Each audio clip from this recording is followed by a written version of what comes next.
Well, we just decided, we just woke up one morning and we looked across at each other lying in the bed, and the Lord brought to our minds, both of us at the same time, that there was a stranger in bed on the other side of the bed. And it was then that we realised that our marriage was dry. Yeah, we'd actually gone, we hadn't consciously gone separate ways, but pressures of life around us had really caused us to forget each other. At that time, my mother was dying of cancer. We'd inherited the church, we'd taken over as pastors, we still had the school, and we allowed all these things. And I'd certainly felt, I remember sitting on the bed, end of the bed, just thinking, well, nobody really cares. I felt that you were busy with all your things, and I was struggling with the things that were concerning and worrying me. And the marriage was really feeling a bit left out, in the sense of actually marriage. So we began to talk about this, and we decided that there wasn't really anything that we could do about it ourselves, that we just had to press into God. And we had been teaching the marriage course for some years at this point, so we had told other people that this was the sort of thing that just might happen to them. Yeah, we recognise the symptoms. And I suppose that's the case where we recognise the symptoms, and in some ways we tried to, possibly even tried to doctor ourselves. I thought, well, rather than go as a couple, I can just go to God. But nothing really was resolved. We'd get into bed at night time absolutely exhausted, well, probably 1 o'clock in the morning. We'd be up again at 5. We'd roll in, sleep for 4 or 5 hours and then roll out again. We weren't touching each other, we weren't talking to one another, we weren't sharing, and there was no joy. Everything was just a struggle. But we seemed to manage to hide it from other people. Yeah, they thought we managed to put on a front, but it was just at home, where there was just an emptiness, a dryness, and just hopelessness, really. Well, the kids had gone, so just us two in the house, so, we just had ourselves. And that was another part of the issue as well, because not that long before that, both of our girls had left home.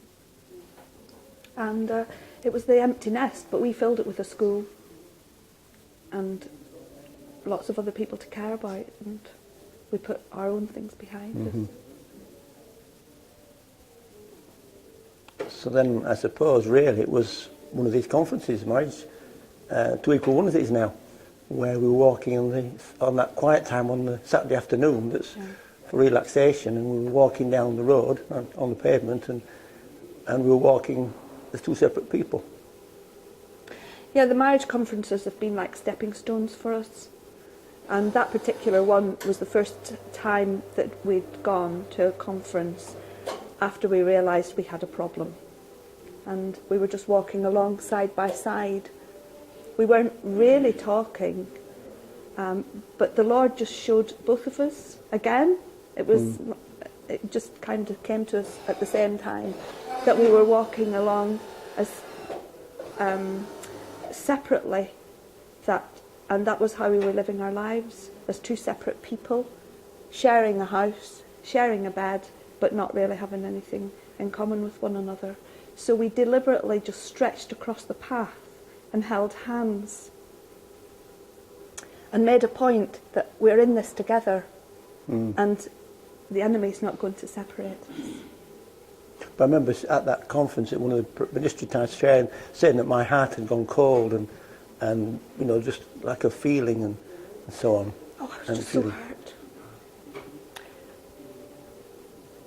It was the couple from America who were ministering, who have got responsibility for Italy, and John admitted to them that his heart was cold and that he didn't love me, didn't have any feelings left for me anymore, and I just felt so desperate.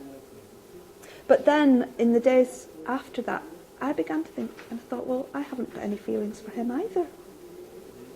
That our relationship's totally dry, and there's nothing between us anymore.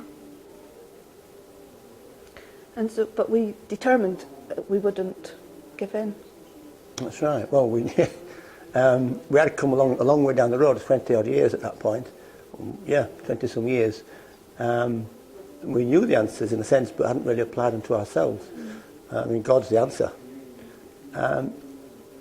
But it wasn't as if we were down on our knees and interceding and really sort of pressing into God as you might sort of imagine it somehow, but we just turned to God and asked God to soften our hearts and my heart. And, it was a miracle, really, I suppose, because I can't think of anything I can't say to anybody that there's anything that we sort of did.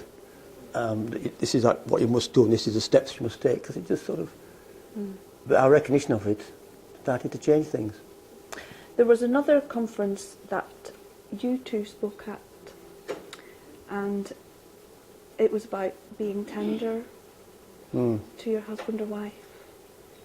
And that really made a big impression on me, I think, well, for both of us. And we realised that we had become quite hard-hearted towards one another. So we made an effort then to be tender and loving.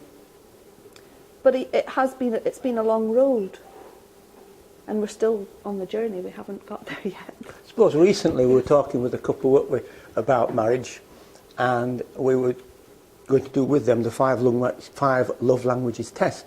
So we thought we'd better do it first. And we did, which was worth doing because that helped identify, and it's quite a joke with us now, our love languages. How you do like touch, you know, and I wasn't touching, and how I do like a gift. I do like a cup of tea in the morning, I like service, and little things, but very, very small things, but yet those things have really sort of joined us together again. And we're not there yet, but much, much better than we were. At that time we didn't know anything about love language.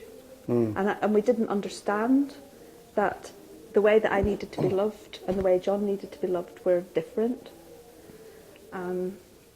But once we learned that, we started to put that into practice as well. But it's really only quite recently, isn't it, that we found specifically what my love language was, which is touch. And that was why, in the desperation of the dryness of the marriage, that I just felt so unloved and so helpless and so alone and abandoned. And I've never been one to withhold sex for any reason, except at that point there was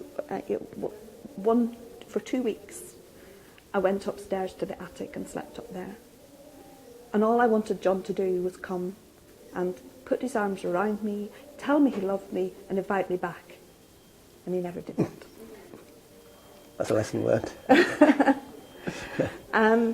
But I realise now why I needed him to do that, because I needed that touch and needed that reassurance of his love for me.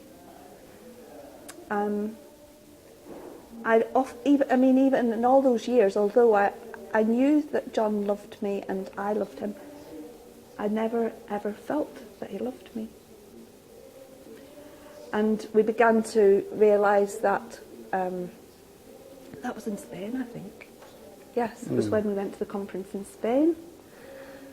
And it was wonderful, because I just suddenly realised John really does love me. I thought that he didn't like me to be overweight, and I didn't like myself for that. And then it was just that, I don't know, something just clicked. And so that's been another step in our relationship.